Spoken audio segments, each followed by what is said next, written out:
இந்த இந்திரபாகம், அசுரபாகம்னு சொல்றீங்களே என்ன சார் இது? பா அப்படின்னு பார்க்குறோன்னா, இதுக்கு ஒரே ஒரு ஒரு மரம் இருக்கு. மரம்னா அது செடியும் இல்லாம, மரமும் இல்ல அந்த நடுத்தரமா மனைய இருக்குது. கண்டுபிடிக்கிறதுக்கான மனையில வந்து அந்த மாரி ஒரு பிரச்சனை இருந்தா, ம். இந்திரபாகமா ஆகறதுக்கு அசுரபா மனையிலிருந்து இந்திரமனை ஆகறதுக்கு பவளமல்லி என்ற பாரிஜாதம். சிவப்பு காம்பா இருக்கும்.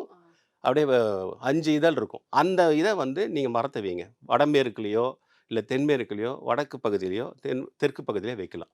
அந்த அந்த மரம் இருக்கும்போது, அந்த ஆட்டோமேட்டிக்கா அந்த மண் தன்மை, அந்த நிலத்தன்மை இந்திரமனையா ஆகும். ஆகும். 100% ஆகும். ஏன்னா, அதுல ஒரு பெரிய விஷயம் என்னன்னா, எந்த செடி மரம் வந்து வந்து பூக்கள பறிக்கிற மாரி இருக்கும். இது விடிய காலம்பற 4 மணிக்கு பறிக்கவே தேவையில்ல. இது நெறைய முக்கியமான கடவுள் இறை நம்பிக்கையோட இருக்காங்க பாருங்க. அவங்க வீட்லலாம் நான் பார்த்துருக்கிறேன். 4 மணி 3:30 மணிக்கு வந்து அதுவாவே கொட்டிடும். அவங்கலாம் என்ன பண்ணுவாங்கன்னா, ஒரு டவல் துணி மாரி போட்டு வச்சுருவாங்க. அந்த பவளமல்லி என்ற பாரிஜாதம். அது வந்து மிகப்பெரிய ஒரு மனையில வளர்க்கணும். ம். எந்த மரம் வளர்க்குறோமோ இல்லையோ, அது வளர்த்தே ஆகணும். சும்மா. அது வந்து உயிர் சத்து இருக்கணும். ஒரு மனைக்கு வந்து உயிர் சத்து இருக்கணும். பல்லி வருதுன்னு சொல்லிட்டு கதவ மூடுறாங்க. பல்லி இருக்கணும். வீட்ட சுத்தி இருக்கணும். வீட்டுக்குள்ள வராததுக்கு நமக்கு அருவருப்பா இருக்கும்னு நம்ம நெனைக்கிறோம். ஆனா வீட்ட சுத்தி பல்லி இருக்கணும். தவளை இருக்கணும்.